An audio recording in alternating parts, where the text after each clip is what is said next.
Good morning mga paps. So it's a Sunday morning na po sa atin. Magandang umaga sa inyong lahat. At welcome po sa aking pangalawang moto vlog. So ating pangalawang moto vlog na gagawin natin. At simple lang po ang ating gagawin sa araw na ito. I hope everybody is having a good time right now. Shout out sa mga kaibigan natin na ngayon ay naglalaro sa 100 Islands Endurance Challenge, si Sir Kiluanar at saka si Sir Moto Eng. Na rin sila Sir CFG Moto Vlog na ngayon ay magbe-breakfast ride papunta ng Baga. Ngayon simple lang gagawin natin. Ang gagawin natin ngayon, pupunta tayo ng Subic Bayfront. At pupuntahan ko yung mga lugar na nagbibigay sa akin ng relaxation, lalo na kapag ako ay nai-stress. So dadalhin ko kayo ngayon doon at makikita nyo kung bakit nagbibigay ng relaxation sa akin yun. Isang privilege ng katulad namin na mga taga dito sa Olongapo ay ang pribilehiyo na malapit ka nakatira sa dagat. So anytime na gusto mong pumunta sa dagat, nandiyan dyan lang. Yun yung privilege. Di tulad sa Manila, kailangan ka pang bumiyahe na napakalayo, diba? Kaya para maka-experience mo yung dagat. Dito, andyan dyan lang. So ngayon, samahan nyo ako. Puntahan natin ngayon yung tatlong lugar. So inano ko na lang, pinrim down ko na lang sa tatlong lugar dito sa Subic Bayfront na pinupuntahan ko para mag-release ng stress at ma-relax. Okay, let's go!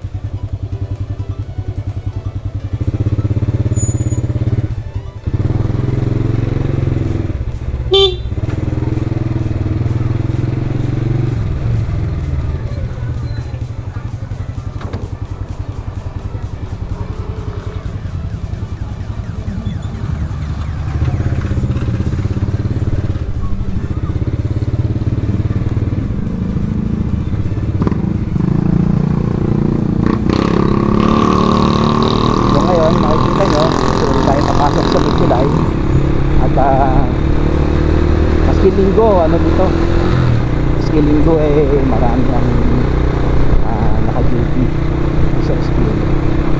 So tulad ng dati, yung ating procedure, tayo ay tatanggal ng helmet.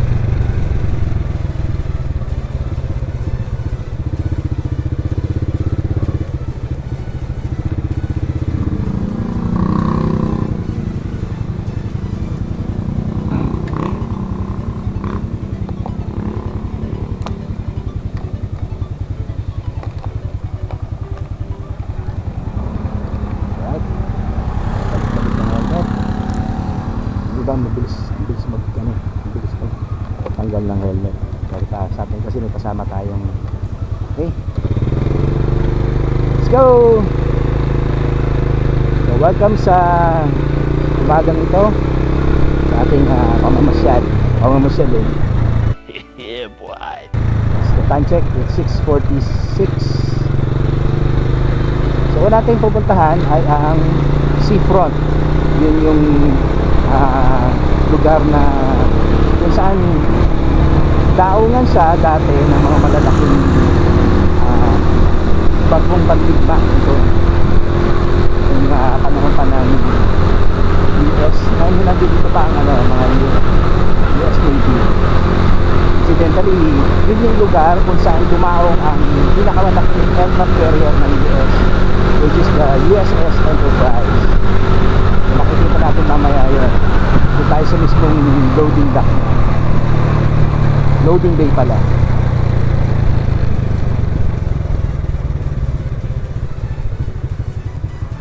Okay, tulad ng sinabi ko dati, dito ingat lang tayo dahil marami dito meron dito minsang speed trap na nakatago lang dyan sa tapat ng yacht club. So ang takbo mo dapat dito ay nasa 50 ka lang. Dapat 50 lang ang takbo natin para hindi tayo grabe agad.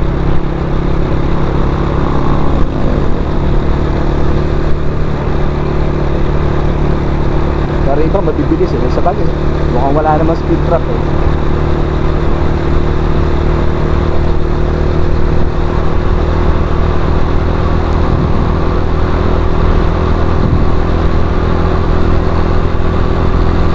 Sarap ng hangin.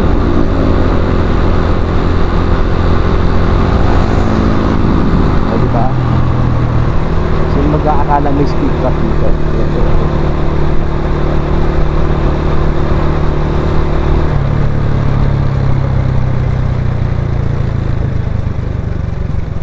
Nila sir oh. Yan mga law enforcement natin. Doon ang sabi nila dapat daw pag i-address mo sila, ang tawag mo sa kanila ay officer.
Lang natin yung message. Meron tayong message sa GC ng CFG. Asan na ba sila? Si Sir Kilua pala. Okay, tuloy tayo, let's go.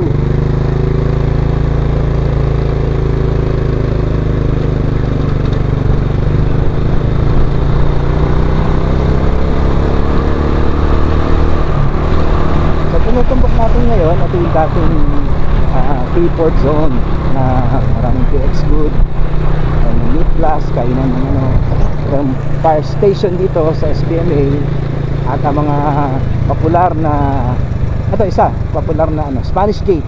Yan, original pa yan, original structure pa yan. Holy grounds kung gusto nyo magkape at maraming kainan dito na kailang mahal na sila, pero maraming kainan.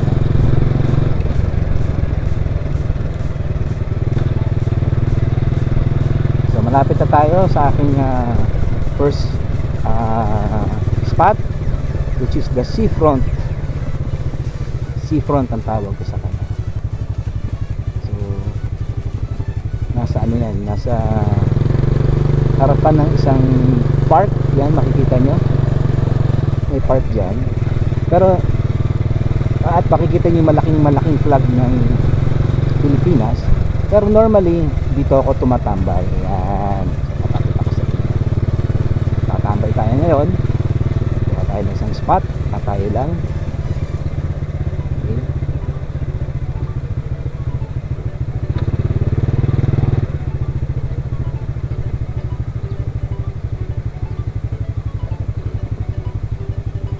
Sa mga time na to kalmado pa yung kalmado pa dapat ang dagat parang iba.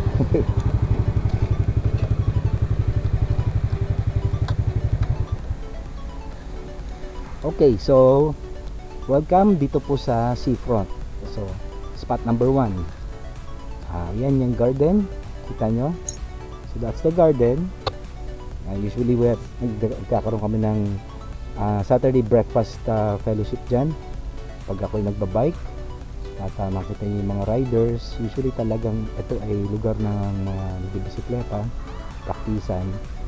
Pero dito ako nagre-relax. Ito, yung lugar na to. So I stay here. Kita natin. Akit tayo. Yan. Low tide ngayon. Low tide siya ngayon. So makikita nyo, kita na yung ilalim kung malinaw yung camera ko. So yan lang. Somewhere there, doon yung lugar ng Doon yung lugar ng Grande Island, isa rin sa mga special spot yan dito na pinupuntahan ng mga turista. Dati yan ang sinasakyan nila, pero ngayon ano na yan, hindi na gumagana, so most probably may panibago silang vehicle. At ito mga paps, makikita nyo yung dock area na yan, loading dock area na yan. Kita nyo kung gaano kahaba. Diyan dumaong ang USS Enterprise. So mula doon sa dulong yan at hanggang doon sa dulong yun, sinakop niya yan. Ganun siya kalaki. Actually wala ako nun dito nung dumaong yun. Asawa, yung naging misis ko pa. Yung misis ko pang nandito. At nakagkaroon sila ng privilege na umakyat mismo sa deck ng USS Enterprise. Galing, no? So makita nyo yung ganda ng mga bundok at somewhere there makikita nyo ang airport. Yan. Mamaya pahapyaw lang natin pupuntahan ng airport, pero baka hindi natin totally sa madaanan kasi yung aking third spot is nandoon sa gilid ng airport. So eto ang spot na to, ang aking lugar na hahanapan ng relaxation, or dito ako nagre-relax kapag stressed out ako. During tanghaling tapat, lunchtime, ang lakas ng hangin dito. So what I do, minsan pagkadala ko si Silver, yung kotse namin, pagpapark ako dyan kasi malilim dyan, matutulog ako for 30 minutes. So, diba? Fresh na fresh, masarap ang hangin, ganda ng scenery. Alam nyo, ano talaga napakaganda na iset mo yung eyes mo sa nature, kasi isa siya sa mga way para bigyan ka ng peace. It's parang isa siyang sa pamamaraan ng Diyos na bigyan ka ng kapayapaan, sabihin sa'yo na tingnan mo ang mga nanilikha ko at have peace with it, diba? Kung makikita yung banda doon, yan yung dating Hanjin facility. Mga ginawa yan ng mga Koreano dito para sa shipbuilding shipbuilding purposes nila. I think ngayon nasa mga Amerikano naman ngayon yata, or private company ang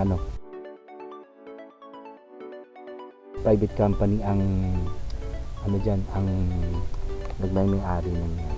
Okay? So, this is spot number 1. Okay? So, samahan nyo ako yan. Punta naman tayo ngayon sa Malawaan Park, which is my relaxation spot number 2. Let's go!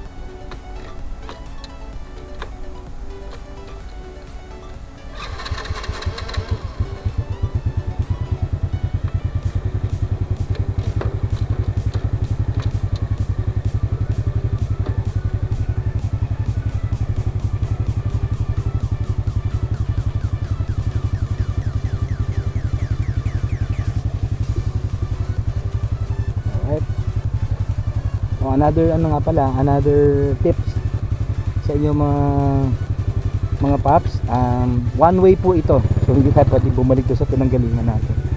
So gagawin natin is find a corner dito para makabalik tayo, kasi ito tayo ulit sa kabilang side dadaan. So ito isang daan para makabalik ka dun sa pinanggalingan natin. Babalik tayo dun sa Spanish Gate.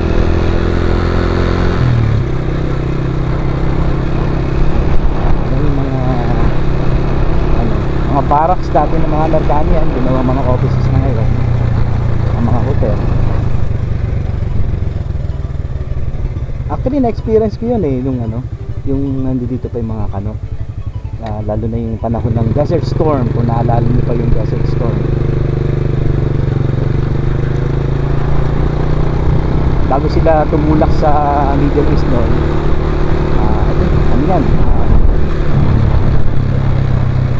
siya, New Year's Eve yata yun o magpapasko, andyan sila lahat lahat ng barko at mga sundalo na tutulak para sa Desert Storm. So gulo-gulo sa Magsaysay area.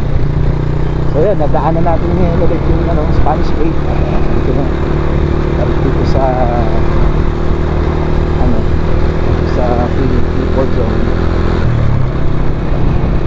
Dati dito pa National Bookstore, dito pa dito. At ang law enforcement department nila ay makikita dito sa bandang to, sa bandang area.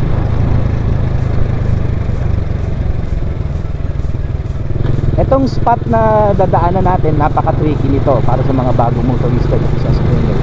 Wala pong stop sign dito. Nangyari, yung iba humihinto. Pero pag ikaw ay nandito sa lugar ko, dapat dire-diretso ka lang. Kasi ang stop sign nandoon sa kadun. Hindi para sa iyo. So dire-diretso ka lang, huwag kang hihinto. Dito ka lang dito ka lang mag-aabay sa dito sa signal light na to. Kaya minsan nahuhuli namin nakikita namin na hindi taga Olonga po hinihinto minsan dun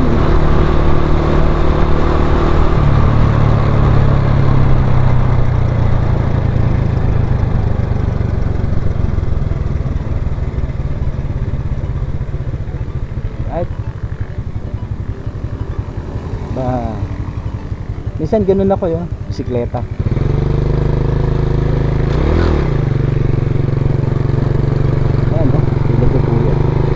Bike lang siya. Sarap din Lubiit ang tiyan ko dyan. Tingin ko kaya lumaki yung tiyan ko dahil sa motor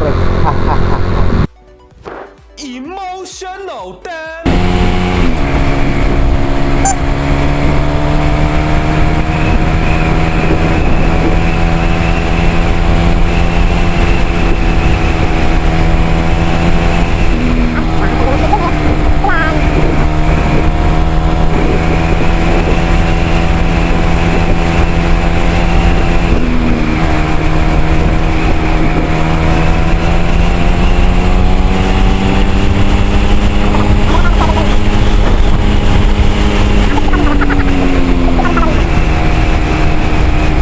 Makikita nyo sa kaliwa ang entrance ng Industrial Park. Yan, maraming mga na dyan, marami ng mga trabaho dyan.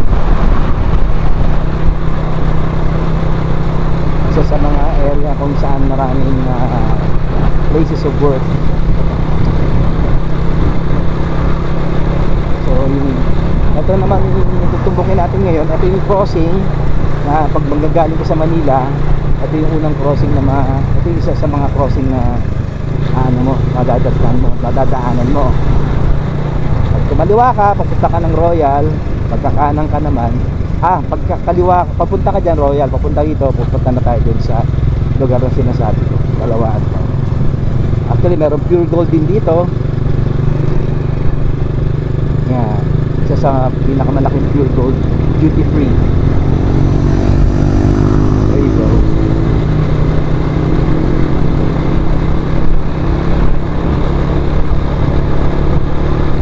Typical Sunday, konti lang motorista, kaya masarap mag-ride out.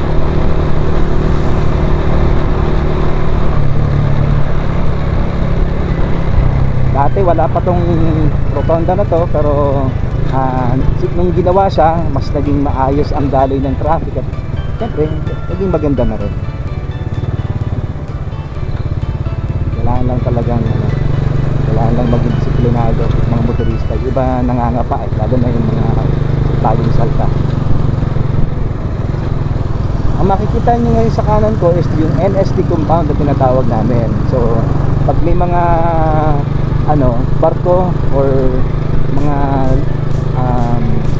barko na may mga load, nag-unload dyan sila bigas or kung ano man. Dyan sila nagla-load sa mga warehouses na. And malapit na tayo dun sa aking second spot, which is right there. This is Malawaan Park. So welcome to Malawaan Park, ang aking spot number 2, lugar kung saan ako nagre-relax. So hihimay-himayin natin to. Maraming ito. Ay, ito pala pag yung motor. Buddy,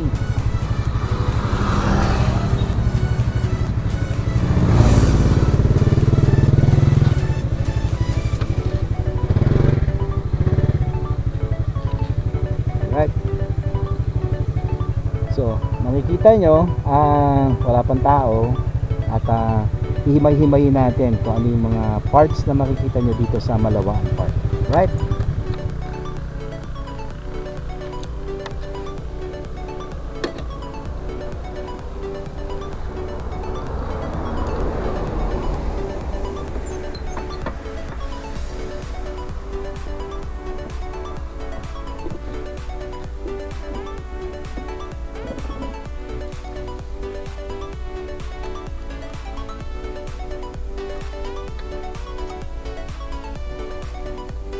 Okay, so as you can see, merong mga lugar na may canopy. Yan, may mga table.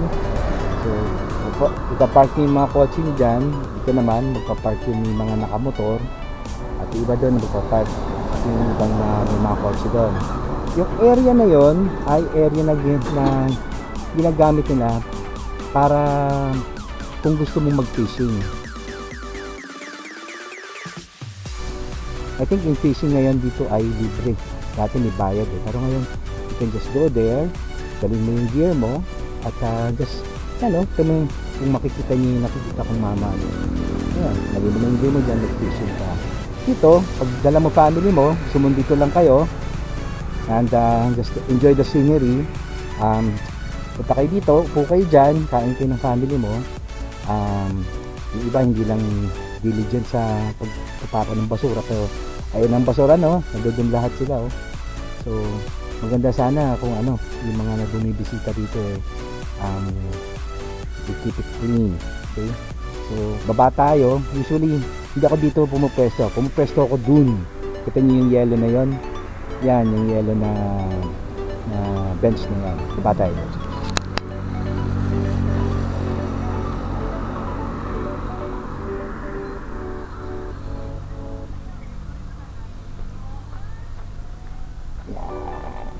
Dito mabait ang dagat. Tahimik ang dagat ngayon dito. Ayan, sa mga cyclist, oh. See, mga cyclist. Dito lang din sila papahinga. So, diba? Ano lang ang buhay, eh. So, ito, isa sa mga uupo ako dito. Yung iba minsan malapit tatas ko pa ako dyan and just enjoy lang yung scenery. Napakabait ng dagat ngayon. See, ngayon sila kuya. Para sa lahat ng mga gustong mag-fishing, ayan, just come here, park kayo doon, bring your gear, tapos yan, punta na lang kayo sa spot nyo dyan kung may spot man kayo. So enjoy fishing. Tingin ko walang bayad niya, kung walang bayad yung walang bayad yung mahuhuli niya. So, banda doon ng airport, kasi yun yung mga barko na sinasabi ko. Pupunta sila rito, mag-unload sila ng kung ano man ang dala nilang load yan sa mga warehouses na ito nga yung NSD compound. Pasensya na, kalimutan ko yung sabihin ng NSD compound. At yun mga paps, kung hindi ako nagkakamali, that is an American ship. Ano yan? Ship yan ng supplies yata nila o maintenance. Yan. Marami yan dito. Marami yung makikita nyo madalas ang presence nila dito. Okay? So this is my spot number 2. So relax lang dito. Ngayon medyo disappointing kasi walang hangin. Pero masarap dito yung time talaga na ang sarap ng buga ng hangin. Aantokin ka nga makakatulog ka sa mga bench. Okay? So, this is Malawaan Park. Ano ba yung signage niya? Na-miss ko yung signage. Okay. Papakita natin yung signage.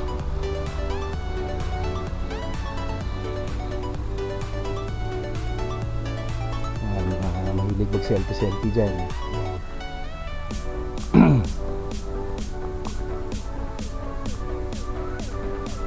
Okay.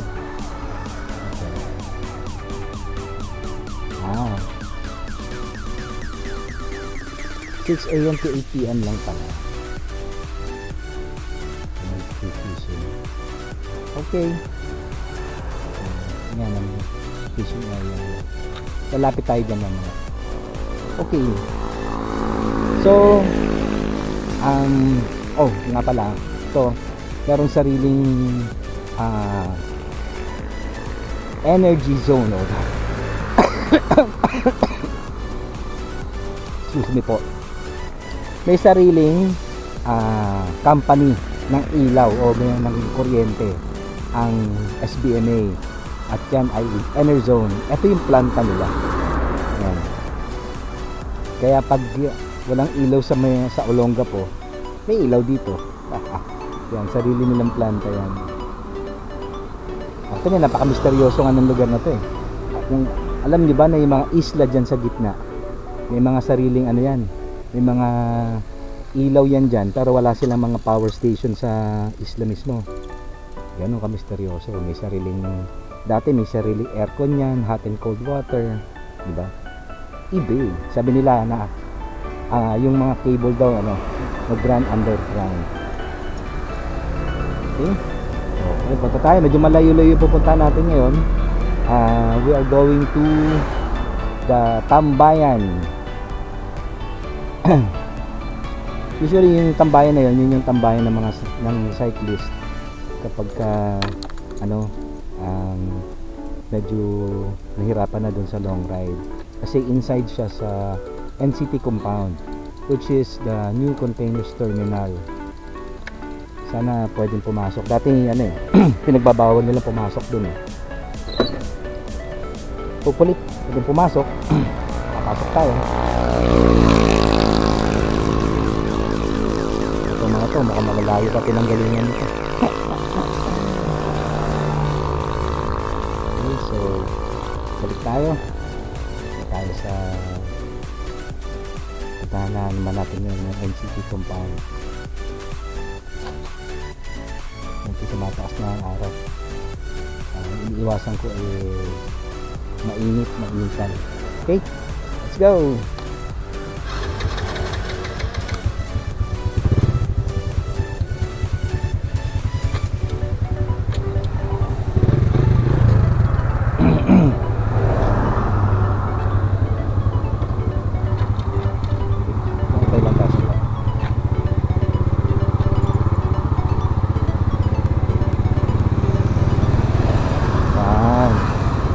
Ko lang yung isang area. See?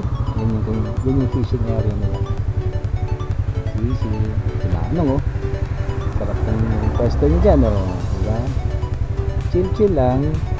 Fishing. Right? Now off. Okay. Punta na tayo ngayon dun sa NCT compound. Which is malapit sa airport. Actually, likod ng airport na nga yun. At alam ko, dati kasi siya, alam ko, area siya dati ng yung famous na racetrack dito sa SBMA.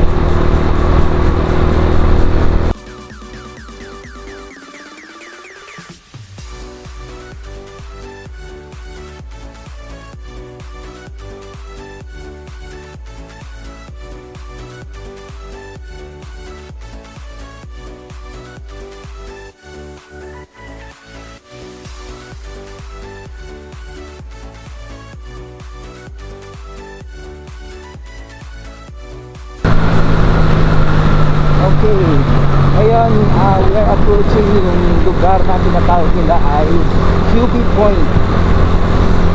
Isa rin sa mga stopover namin diyan ng mga siklista kasi meron ditong 7-Eleven. So kung halimbawa wala ka ng tubig, stop ka muna dito o kaya magpapagas up ka, meron ditong gasoline station. Yan yung area na yun, Noble 1 at saka yung 7-Eleven. Pero diretso na tayo para hindi tayo abutin ng sakit na araw. From this point on, mararamdaman nyo na yung napakamalamig na hangin at napakamasarap na simoy. Grabe yung mga paps. Ang ano rito, ang datingan dito, ano, gubat na talaga. Yan o, makikita niyo. Gubat na gubat. Sarap ng amoy. Ang sarap ng amoy ng damo dito. Halaman, mga puno. Dami lang ginagawa. Ito po mga siguro nagsinimento. So dito, pagka kumaliwa ka dyan, yung steep corner na yan, pwede ka nang pumunta dun sa tinatawag nila Round Peak Gardens.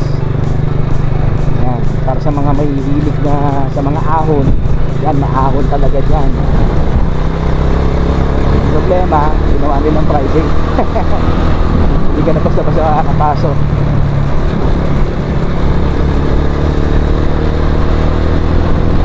So dito, we're going to the NCT compound, Newport News Terminal. Mag-ride tayo dito. Ayan.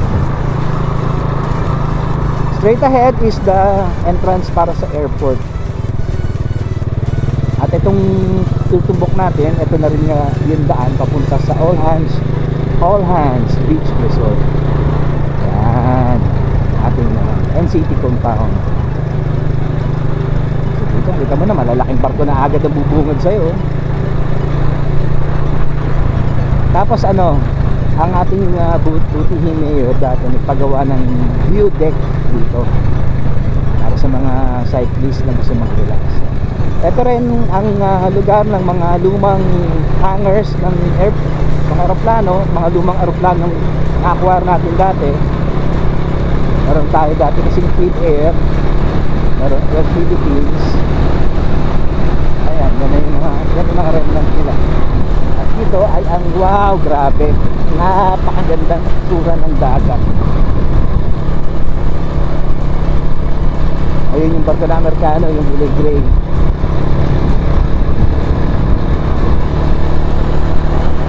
Grabe, sarap ng hangin mga paps. Sana pwedeng amuyin sa camera yung ano, no? Maamoy mo rin sa camera yung amoy. Marami din nagja-jogging dito. Busy hours nila. Malalaking container vans ang nandito dito. Papunta dun sa container terminal. Pero isa to sa praktisan ng mga cyclist. Kaya masarap magpunta rin. Magandang magpunta rin dito. So right now, malapit na tayo dun sa area na sa third spot na binabanggit ko sa inyo, which is the Tambayan. Ano kami karugtong yun? Tambayan sa Burak. So kung nakikita nyo yung malaking puno na yan, that's the place.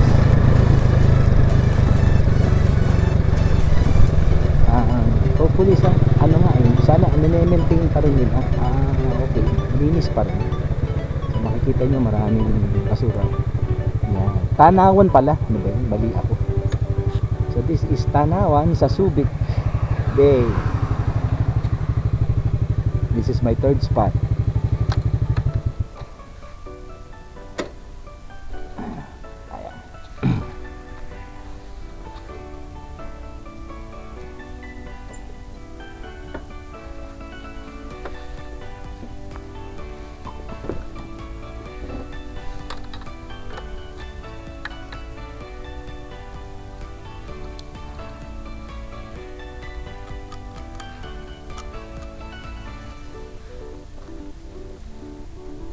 Okay mga paps, so welcome sa yan, makikita nyo na yan, Tanawan sa Subic Bay. Okay, so itong area na to perfect na perfect kung gusto nyong chill, pero bawal kumain dito merong note dyan na yan, do nothing to pollute this tourism, blah blah blah. Restrooms are available for your use at All Hands Beach Resort. So pupunta pa pala ng All Hands para makapag-restroom ka. Actually yung All Hands banda dyan lang, pero hindi naman na natin pupuntahan ngayon. So dito tanaw muna, basically halos yung buong open area. Dito tayo.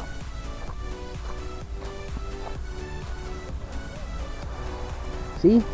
So, doon tayo galing kanina eh. Sinikot tayo papunta rito.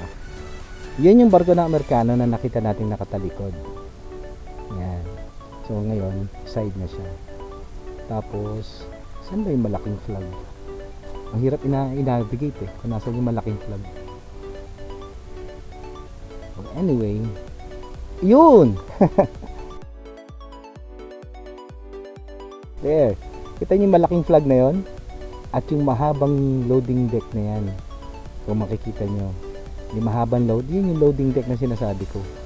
Yung kung saan dumaong yung ano, saan nag-dock yung USS Enterprise. So, galing tayo doon, galing tayo dyan, tapos nagpunta tayo doon, tapos nandito na tayo. Parang umikot lang tayo. Tapos mamaya balik ulit tayo. So this is it. Meron isang place na gusto nyo mag-relax, tumingin lang sa dagat. Actually nakaka-relax ang pagtingin sa dagat. Parang ano yan, kung titignan mo yung waves, parang ano yan, parang waving hand yan na hypnotize ka. Binibigyan ka ng pinapa-relax ka. So that's it mga kapaps. Yan po ang ito yung tatlong lugar kung saan ako nagpupunta pagka stressed out ako sa mga ginagawa ko. I take a beat, ibig sabihin hihinto ako saglit. Minsan kunin ko yung bisikleta ko, takbo lang ako doon, tapos pahinga lang. Kaya may dalang pagkain kakain. Minsan galing ko si Silver ng kotse, punta ako doon, papark ko, patutulog ako 30 minutes. Tapos relax na ako nun. Ngayon naman dito, pagka ano ba, medyo ganado akong pumadyak, hindi ko pa dinadala si Silver dito eh. Actually first time ni Freedom pumunta rito. So dadalhin ko yung bisikleta or kung may kasama man, punta ako dito, puno dyan sa mga benches na yan. At mag-relax. Sino ba naman ang hindi ma-relax sa tanawin na yan? So, I hope nag-enjoy kayo mga paps. Well, I did enjoy. Kasi itong simpleng journey natin na to. Sana makita nyo, no? Merong isang lumilipad na ibon. And it's a falcon. Ay, marami yan. Actually, marami dito yan. Isang pag nagugutom sila, ikot lang sila rito. Yan, falcon yan. Ang Tagalog word niya is lawin. Hindi siya agila, lawin. Kasi ang lawin, ang agila is eagle eh. So, ang lawin ay falcon. Anyway, hayaan natin siya. Kahantin siya ng pagkain. So, yung All Hands Beach Resort, next time na yan, next na natin puntahan. Right now, balik na tayo sa bahay and we'll have that coffee and breakfast. So time check, it's 7:22, so tama, it's time to go. At para sa inyong lahat, I hope nag-enjoy kayo sa video na to, and pasyal kayo minsan sa mga lugar na to, ang mga lugar na magbibigay sa inyo ng relaxation, or kung meron man kayong sarili nyong tawag dito, getaway, yung lugar, place of getaway, puntahan niyo yun, mag-relax kayo, huwag masyado ma-stress. Mahirap magpaka-stress, huwag niyo i-entertain lagi ang stress. Laging take a beat, hingang malalim, tingin sa taas. Okay, so with that, this is Pops Enad saying I hope you enjoy your day. Sa lahat ng mga naglo-long ride ngayon, breakfast ride safe. Sa mga kaibigan natin na nasa 100 Island Endurance Challenge ngayon, ride safe sa inyo lahat. And for everyone, keep safe. This is Pops Enad. Peace out.